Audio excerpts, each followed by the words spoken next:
প্রতিদিন তাহাজ্জুদের নামাজের সময় আপনি 2 রাকাত নামাজ পড়লেন, নামাজ পড়ে নবীর উপর দুরূদ পাঠ করলেন, যায় নামাজে বসে আপনি সূরাতুল ফাতিহা 41 বার পড়লেন। ফুলটা যদি কোনো বান্দা বান্দির চৌকের বেমার আছে, বড় বড় চৌকের বেমার আছে, ওই বান্দা বান্দির চৌকি যদি আপনি ফুল দিয়া দেন, নবীজির সাহাবী বলতেছেন ইনশাআল্লাহ এটা একটা পরীক্ষিত আমল হলো।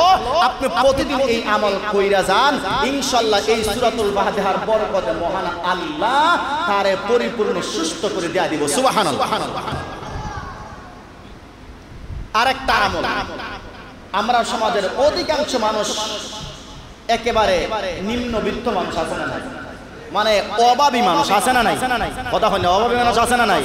আজকে রুজিত গেছে না, বড় চাউল নাই, আজকে রুজিত গেছে না, বাচ্চাটা উপাস এরকম আছে না নাই, আছে, অভাব অনটন আছে। এক কথায় রুজিত না গেলে তার চিন্তা ঢুকে যায় মাথা।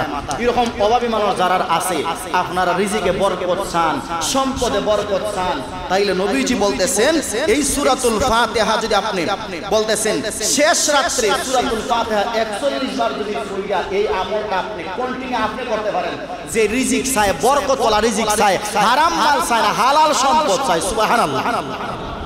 আপনারা যারা হালাল সম্পদের মালিক হতে চান, নবীজি বলতেছেন শেষ রাত্রিতে তাহাজ্জুদ নামাজ পড়ার পরে এই আমলটা যদি আপনি কন্টিনিউ করতে পারেন, 41 বার সূরাতুল ফাতিহা পড়ে ওই আমলটা আপনি করতে পারেন যায় নামাজে বসিয়া, নবীজি বলতেছেন ইনশাআল্লাহ কয়েকদিন, 1 সপ্তাহ আপনি এই আমলটা করেন, ইনশাআল্লাহ আপনার অভাব অনটন আর ঋণ মহান আল্লাহ রাখবেন না, আপনারে তাড়াতাড়ি আল্লাহ ধনী বানায় দেয়। সুবহানাল্লাহ।